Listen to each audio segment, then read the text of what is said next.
This is America in the Morning from Westwood One. Good morning, I'm John Trout. It's Tuesday, May 13th, 2025. Here's what's coming up on America in the Morning. At the wind-blown border between Gaza and Israel, former hostage Idan Alexander stepped out of a Red Cross van to freedom. I'm Jennifer King.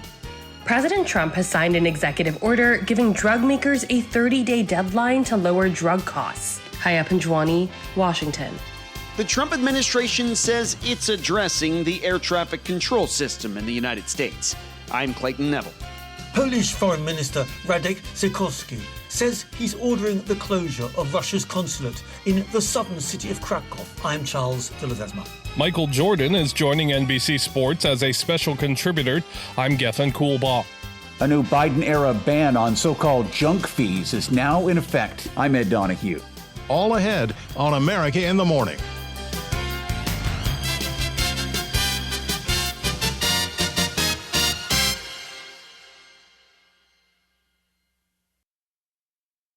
The last living Israeli American held by Hamas has been released. Correspondent Jennifer King has details. At the wind-blown border between Gaza and Israel, former hostage Idan Alexander stepped out of a Red Cross van to freedom. As Israelis celebrated news of the young man's return, Idan was reunited with his family, hugging his mom and exclaiming over how big his younger brother had grown in the days since October 7th, 2023.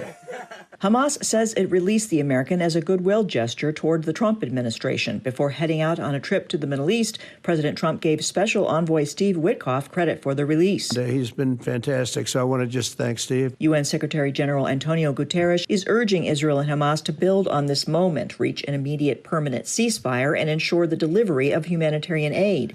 In Alexander's hometown of Tenafly, New Jersey, Idan's friends gathered in a park with yellow welcome home signs. Attending the rally, resident Michael Berkowitz says he hopes it's the beginning of something more. If the hostages were home, it would bring so much more peace to the region. I'm Jennifer King. Lower prescription drug costs. Correspondent Haya Panjwani reports on President Trump's plan.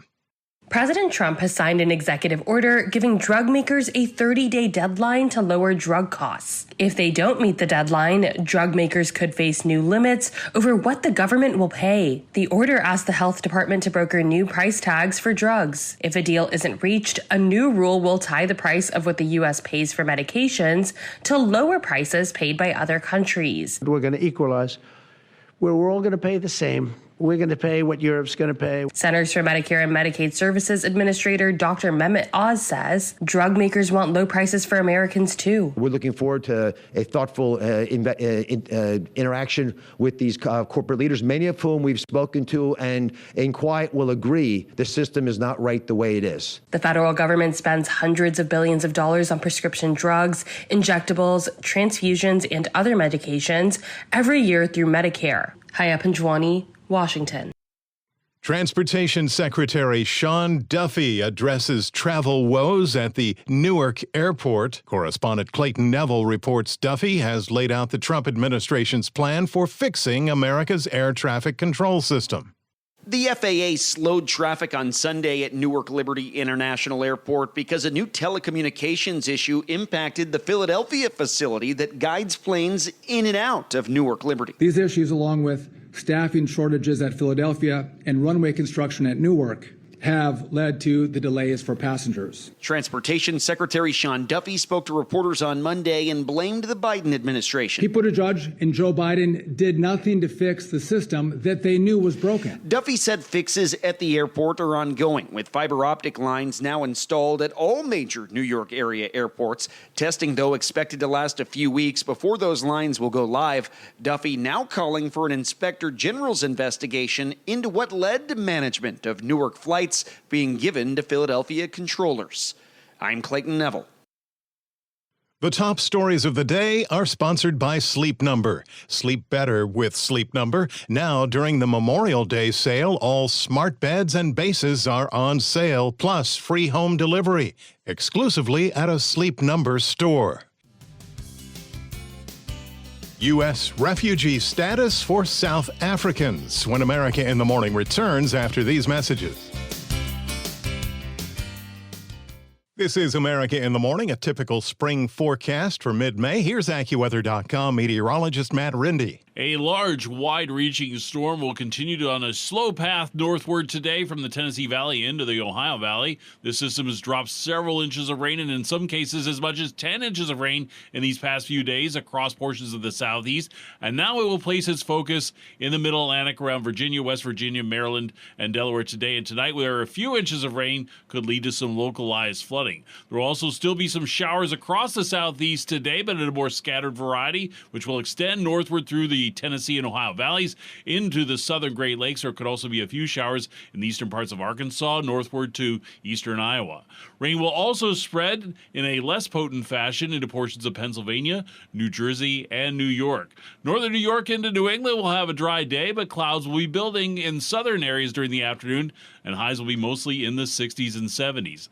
Another system will be moving through the west today with a few showers developing from Washington and Oregon, southward to northern California, and eastward to Utah into western Wyoming and western Montana. It will also be cool enough for some higher elevations to have some snow. Ahead of the system in the Plain States, it is going to be another hot day for many locations, but especially in parts of Texas, as well as the eastern Dakotas into western Minnesota. Highs in Texas will be in the 90s with a wide swath of 100s through a good portion of the state. Dallas, Houston, San Antonio, and Del Rio are likely to tie or surpass their records. That's the weather across America. Huntington, West Virginia will have plenty of clouds around today with a few showers and a thunderstorm and a high of 75. It's going to be a cool day in Boise, Idaho with some sunshine and a couple of showers and a high of 60. I'm AccuWeather.com meteorologist Matt Rindy. You can follow us wherever you get your podcasts. Just search America in the Morning in your favorite listening app. I'm John Trout. 49 citizens from South Africa who arrived in the U.S. are expected to be given refugee status. Correspondent John Solnis says their arrival comes after the Trump administration said they were victims of racial discrimination and targeted for violence. Welcome to the United States of America. Deputy Secretary of State Christopher Landau welcoming the Afrikaners in a hangar at Dulles Airport after their arrival to the United States. Landau telling the soon-to-be refugees, "We're sending a clear message that the United States really rejects the egregious persecution of people on the basis of race in South Africa." President Trump told reporters yesterday the Afrikaners were being admitted as refugees due to a genocide taking place, saying white farmers were being killed by a government taking land away from them to make up for apartheid-era land inequality. South African President Cyril Ramaphosa told President Trump none of that is true, and Human Rights Watch noting that thousands of black and Afghan refugees fleeing from war zones are being denied entry into the United States. John Solnis, Washington. There is at least one Republican senator raising questions about U.S. tariff policy while back in his home state. Here's correspondent Lisa Dwyer to explain. Senator Rand Paul says resistance to President Donald Trump's trade wars has sprung up in Kentucky from a cross-section of business sectors. He's heard concerns from agriculture, the auto sector, bourbon producers, home builders, and package shippers. And adding a huge tax in the middle of the system and higher for some countries and lower for others, and then you lobby to try to get an exemption. So I don't think it's a good way to run the government. Even with the current truce, tariffs are still higher than before Trump started ramping them up last month. While Senator Paul is among the few GOP lawmakers who have challenged Trump on tariffs, he does add that. I said I'll be the first person to compliment President Trump if the end of this shakes out and in 6 months all the tariffs are lower and there's more trade. I'm perfectly willing and big enough to say, good job, Mr. President. I'm Lisa Dwyer. Big rally on Wall Street. Business news is next when America in the Morning continues after these messages. You're with America in the Morning.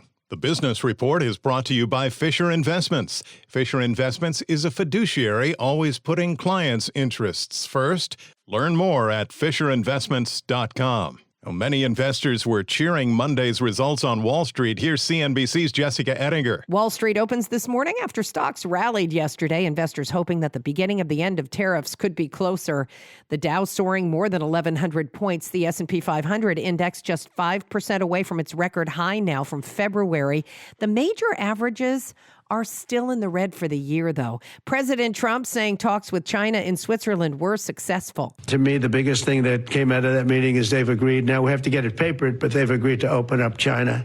Going to be great for everybody. And Treasury Secretary Scott Bessent says he hopes to continue talking with China on trade. I would imagine that in the next few weeks, we will be meeting again to get rolling on a more fulsome agreement. Critics say what happened was the U.S. temporarily lowered its tariffs on China from 125% down to 30%, and consumers could still see large price increases for items depending on which sellers choose to absorb some or all of those costs. I think we can get through the 90 days and announce some sort of deal. The deal will be largely empty, and then it will progressively fall apart. There's this question of why did we do all this when we were just going to undo it 6 weeks later? So a loss for President Trump and his credibility. AEI Asia economist Derek Scissors on CNBC. The former head of the Office of Budget and Management in the first Trump administration, Mick Mulvaney, said this on CNBC. Were tariffs there for the purposes of rebuilding the manufacturing base in the U.S.? Are we going to be making textiles and shoes in this country again? Or were tariffs there for the purpose of leverage for negotiating deals? And I think now we pretty much know what the answer to that question is.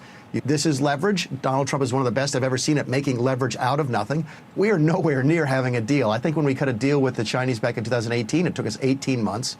The UK deal, I think, is still just a term sheet, so we're several months away there. So I count this as progress in the right direction, but certainly far from final success. Retailers sensitive to tariffs on Chinese imports jumped yesterday. Names like Five Below, Nike, and Estee Lauder.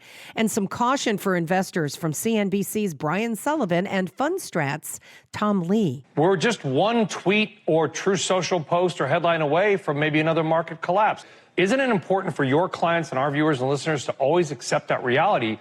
If the president says, well, China's not negotiating in good faith, and we're walking away, I mean, there's a 1,000-point drop. Yeah, that's possible. President Trump signing an executive order to cut prices on some drugs to match the price for the same drug overseas. Shares of pharmacy chain CVS Health tumbled because part of the order calls for a platform to let Americans buy products directly from the drug companies. On today's watch list, it's all about inflation. We're going to get the latest on inflation with the CPI, the Consumer Price Index for April. Thank you. CNBC's Jessica Ettinger. America in the Morning continues. Poland has ordered the closure of a Russian consulate. Correspondent Charles de Ledesma reports. Polish Foreign Minister Radek Sikorski says he's ordering the closure of Russia's consulate in the southern city of Krakow after Polish authorities say Russia was responsible for a fire that destroyed a shopping centre in Warsaw last year. The shopping centre had housed some 1,400 shops and service points. Many of the vendors were from Vietnam, and it inflicted tragedy on many in Warsaw's Vietnamese community. Sikorski had previously ordered the closure of the Russian consulate in Poznan in response to acts of sabotage, including arson attacks that he said were sponsored by Moscow. This leaves only one Russian consulate left in Poland, and that's Gdansk. I'm Charles de Ledesma. When we return on America in the Morning, the Federal Trade Commission, changing the way we buy concert tickets. That and more after these messages. Welcome back. You're with America in the Morning. From the hardwood to the microphone, one of basketball's most iconic players is headed to the broadcast booth. Correspondent Gethin Coolbaugh has more. Michael Jordan is joining NBC Sports as a special contributor to its NBA coverage when the 2025-26 season begins. NBC made the announcement on Monday morning during its presentation at Radio City Music Hall, previewing the network's offerings during the upcoming television season. NBC returns to carrying the NBA after a 23-year absence. It had NBA rights from 1990 through 2002 and carried all 6 of Jordan's championships as a member of the Chicago Bulls. This is the first time Jordan has joined a network. I'm Gethin Coolbaugh. Concert goers rejoice. No more junk fees on ticket sales. At least that's the goal, as we hear from correspondent Ed Donahue.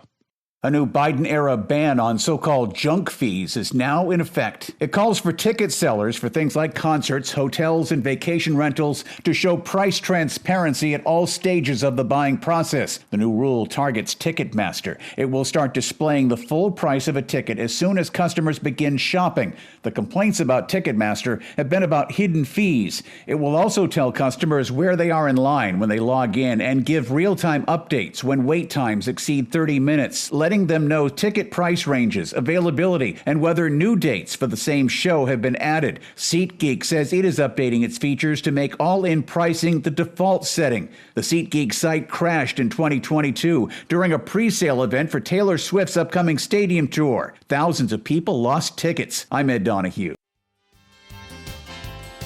America in the Morning for Tuesday, May 13th, 2025 is produced by Alexander Hinton. I'm John Trout. This is Westwood One.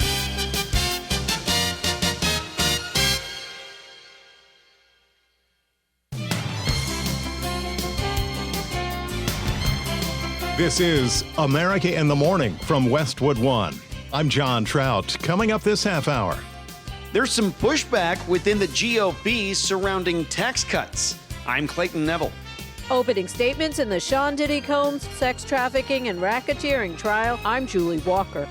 The Deputy Attorney General who defended President Trump in his hush money trial has been named the Acting Librarian of Congress. Haya Panjwani, Washington. Food experts say Gaza is at a critical risk of famine. I'm Ed Donahue. Meetings in Geneva to regulate AI weapons. I'm tech correspondent Chuck Palm. America in the Morning, back after these messages.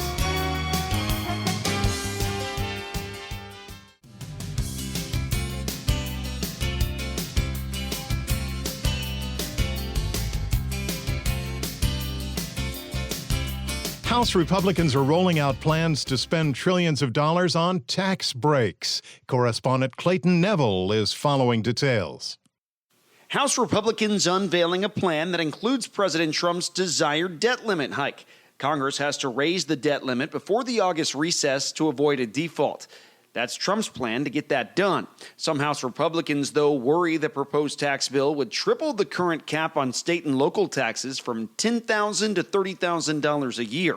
The plan touts SALT provisions introduced by the president on the campaign trail. You guys don't know what the hell it is. That's a good one. Some members of the GOP say the proposed $30,000 SALT cap is too low. Other Republicans, though, think the deal could get done by midsummer. Congressman Jason Smith spoke to Bloomberg TV. We absolutely can deliver it to the president by July 4th. That has been a goal of mine for a long time. Of course, this is a very big bill. The president calls it the one big, beautiful bill.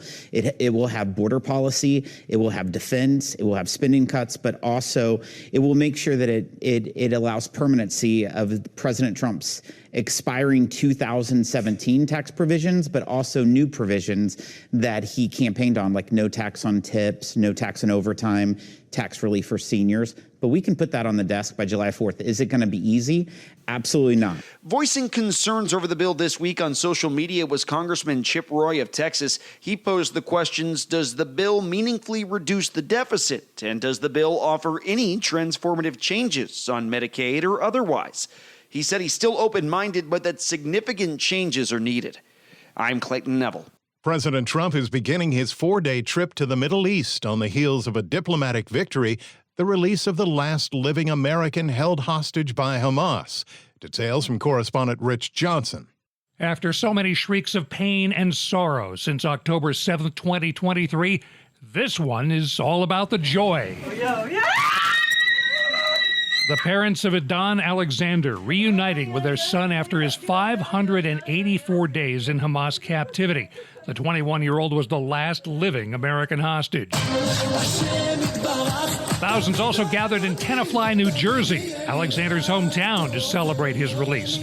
Also celebrating John and Rachel Goldberg Poland, the parents of Hirsch Goldberg Poland, another American hostage who did not survive. Today, we are celebrating with all of you.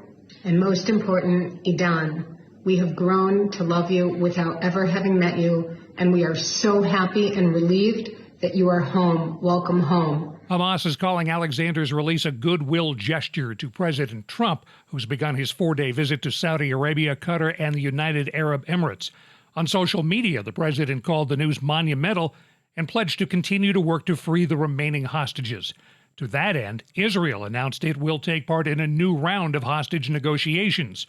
Rachel Goldberg-Poland says that is imperative. We have 58 more people that have to come home, nower than now. I'm Richard Johnson. Update for air travelers. Correspondent Lisa Dwyer reports Transportation Secretary Sean Duffy is laying out how the Trump administration plans to update the Newark airport's air traffic control systems that have recently experienced multiple outages. Transportation Secretary Sean Duffy says a new software update prevented a third radar outage at New Jersey's busy Newark airport when a telecommunications line failed again over the weekend. Duffy says the problems could have been avoided with better planning when control for Newark was transferred from New York to Philadelphia. We actually have to spend the time now to build the network that should have been built before the TRACON was moved. Even though the radar system stayed online Sunday, controllers were worried because of the 2 previous outages. Duffy says they stopped all traffic at the airport for about 45 minutes as a precaution. And if we reduce the number of flights at Newark, we're not doing it to annoy people. We're not doing it to delay people's travel. What we're doing is guaranteeing safety. I'm Lisa Dwyer. Opening statements begin in the trial of music mogul Sean Diddy Combs. Correspondent Julie Walker is following proceedings. The defense said that Combs' accusers are motivated by money. Opening statements in the Sean Diddy Combs sex trafficking and racketeering trial, shedding more light on the charges against him and how each side plans to present their case. One of the hip-hop mogul's lawyers telling jurors that Combs' accusers were motivated by money. Cassie, who is seen on video being beaten up by Combs in a hotel hallway, demanded $30 million when she sued him, and another witness demanding $22 million in a breach of contract lawsuit. Combs' lawyer saying, "I want you to ask yourself, how many millions of reasons does this witness have to lie?" Prosecutors told jurors that these women loved Combs and wanted to make him happy, and that they were stuck in abusive relationships and depended on Combs for almost everything. At court in Manhattan, I'm Julie Walker. It's 17 till. IRS records to track down illegals. That's when America in the Morning continues after these messages. America in the Morning continues. I'm John Trout. There's a new Librarian of Congress. Details from Correspondent Haya Panjwani. The Deputy Attorney General who defended President Trump in his hush money trial has been named the Acting Librarian of Congress. Deputy Attorney General Todd Blanche has replaced longtime librarian Carla Hayden. The White House fired her last week amid criticism from some conservatives that she was advancing a woke agenda. Blanche was recently named to the second highest post in the Justice Department after serving as a criminal defense attorney defending Trump against 2 cases brought by the DOJ. He was a key figure on Trump's defense team in his New York hush money trial. Haya Panjwani, Washington. Rapper Tory Lanez has been hospitalized after an attack at the California prison where he's serving a 10-year sentence for shooting hip-hop star Megan Thee Stallion. A spokesman for the State Department of Corrections and Rehabilitation did not specify how Lanez was attacked, but said prison staff immediately gave Lanez medical aid and called 911. He was taken to a hospital outside of the prison. A message posted on the rapper's Instagram account claimed Lanez was stabbed 14 times in his back, torso, head, and face, and that both his lungs collapsed. However, the post also said he's in good spirits and now breathing on his own. America in the Morning continues. A federal judge has granted an early win for the Trump administration as they seek to use IRS records to help track down people in the country illegally. Correspondent Jennifer King explains. U.S. District Judge Dabney Friedrich has denied a preliminary injunction filed by nonprofit groups that were trying to block the Internal Revenue Service from sharing immigrants' tax data with Immigration and Customs Enforcement. ICE wants to use the records to identify and deport people illegally in the U.S. The Treasury Department says the agreement will help carry out President Trump's border agenda. The plaintiff's attorney, Alan Butler Morrison, argued that undocumented immigrants who pay taxes are entitled to the same privacy protections as U.S. citizens and immigrants in the U.S. legally. Morrison said he was disappointed, but noted that the judge's ruling made clear the Department of Homeland Security and the IRS can't venture beyond the strict limitations spelled out in the case. The judge says federal law allows the IRS to release some taxpayer information to other agencies if it may assist in criminal enforcement proceedings. Jennifer King, Washington. A Kansas City Chiefs superfan who gained fame online for attending games dressed as a wolf and posting under the X username Chiefsaholic was sentenced in an Oklahoma courtroom to serve 32 years in state prison for robbing a Tulsa area bank. Xavier Bavadar, age 30, appeared in a Tulsa courtroom and apologized to the court and to the victims of the December 2022 robbery of the Tulsa Teachers Credit Union in Bixby, Oklahoma.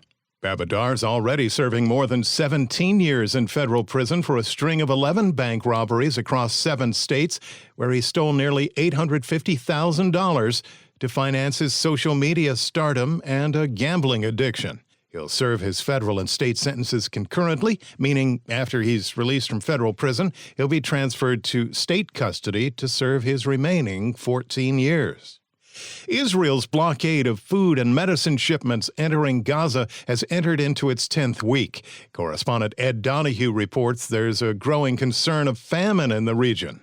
A new Biden-era ban on so-called junk fees is now in effect. It calls for ticket sellers for things like concerts, hotels, and vacation rentals to show price transparency at all stages of the buying process. The new rule targets Ticketmaster. It will start displaying the full price of a ticket as soon as customers begin shopping. The complaints about Ticketmaster have been about hidden fees. It will also tell customers where they are in line when they log in and give real-time updates when wait times exceed 30 minutes, letting them know ticket price ranges, availability, and whether new dates for the same show have been added. SeatGeek says it is updating its features to make all-in pricing the default setting. The SeatGeek site crashed in 2022 during a pre-sale event for Taylor Swift's upcoming stadium tour. Thousands of people lost tickets. I'm Ed Donahue. Ukraine claims Russia launched more than 100 drones in a nighttime attack. Correspondent Charles de Ledesma says the move comes as the Ukrainian president says he's ready to hold peace talks. There has been no response from the Kremlin on the overnight drone blitz. Meanwhile, Ukrainian President Volodymyr Zelensky said in a Sunday night video address he hopes for a ceasefire with Russia and challenges Vladimir Putin to meet him for face-to-face talks in Turkey this week. He says, "I'll be in Turkey this Thursday, May 15, and I expect Putin to come to Turkey as well, personally, and I hope that this time Putin won't be looking for excuses as to why he can't make it." The US and European governments have made a concerted effort to stop the fighting in Ukraine, which has killed tens of thousands of soldiers on both sides, as well as more than 10,000 Ukrainian civilians. I'm Charles de Ledesma. The UN is meeting in Geneva to consider banning AI weapons systems that don't implement human-centric safeguards. That in today's Tech Report with correspondent Chuck Palm. The UN is hosting a meeting to revive their efforts to regulate the kinds of AI-controlled autonomous weapons that are being used in modern warfare. AI weapon systems are already being used in greater numbers in various conflicts like the Ukraine and Gaza. In what sounds like the plot of a sci-fi movie, several countries have taken part in the Convention on Conventional Weapons since 2014 and have been meeting in Geneva to discuss potentially banning fully autonomous weapons that operate without meaningful human control systems. UN Secretary General Antonio Guterres has set a 2026 deadline for states to establish clear rules on banning AI weapons use. Human rights groups do warn that consensus among governments is lacking. Alexander Kement, head of arms control at Austria's foreign ministry, told Reuters that time is running out to put some guardrails in so these nightmare scenarios don't come to pass. I'm Chuck Palm. John Solnis is in with sports this week. John? With their season now on the brink, the Boston Celtics may have to stave off elimination without star forward Jason Tatum, who was carted off the court after injuring his right leg late in Boston's 121-113 loss to the Knicks in the Eastern Conference semifinals last night. Boston coach Joe Mazzulla told reporters afterwards he's obviously concerned about his star player. Yeah, obviously you're always worried about someone's health, so the fact that he had to be carried off, like you said, he's the type of guy that when he gets right up, so he didn't, and we'll know tomorrow exactly what it is, but it's tough to watch a guy like him get carried off like that. Tatum was unable to put any weight on the leg after a non-contact injury and was emotional coming off the court. He scored 42 points in defeat last night. For NBA teams not in the playoffs, last night was their chance to dream about the future with the NBA lottery. And in a big surprise, it was the Dallas Mavericks who won the top pick in the draft. They entered with just 1.8% odds to select first. It comes on the heels of the Mavs' controversial trade over the winter of Luka Doncic to the Lakers. The Spurs, who have the last two rookies of the year, will pick second, with the 76ers picking third. It's NFL schedule week, the league announcing some marquee primetime matchups ahead of full schedule reveals on Wednesday night, and it'll be the Super Bowl champion Philadelphia Eagles opening the season at home against their arch rivals, the Dallas Cowboys, in the league's 2025 season opener. The Chiefs will host the Broncos on Christmas night, and the Bears will visit Philly to play the Birds on Black Friday on Amazon Prime Video. Finally, the St. Louis Cardinals remain baseball's hottest team, knocking off the Phillies in Philadelphia last night 3-2. It's their 9th win in a row. They're now just 1.5 games behind the Cubs in the National League Central. And that's your look at sports. When we return on America in the Morning, major employer announces job openings, hundreds of thousands of them, after these messages. Thanks for listening. You're with America in the Morning. Kevin Costner's The Horizon Saga is facing some legal problems. Correspondent Kevin Carr says this comes just 1 year after the film got a standing ovation at Cannes. Kevin Costner's Horizon, an American Saga was a grand cinematic experiment last year. That looks like a promising place. The place I might be able to see myself. It was meant to rally audiences around 4 sprawling epic westerns. However, the experiment fizzled.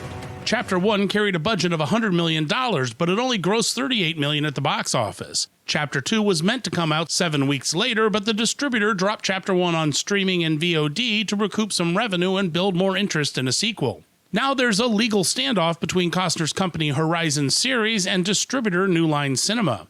On Monday, The Hollywood Reporter broke the story that financier City National Bank had filed an arbitration claim against New Line and Horizon Series seeking repayment of investment. In response, New Line filed its own claim against Horizon Series, also seeking repayment.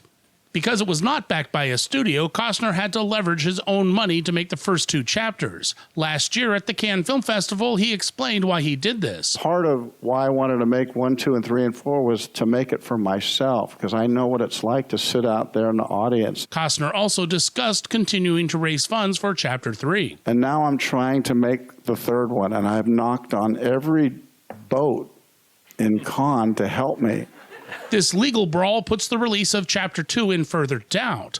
The same goes for any production work on Chapters 3 and 4. I'm Kevin Carr.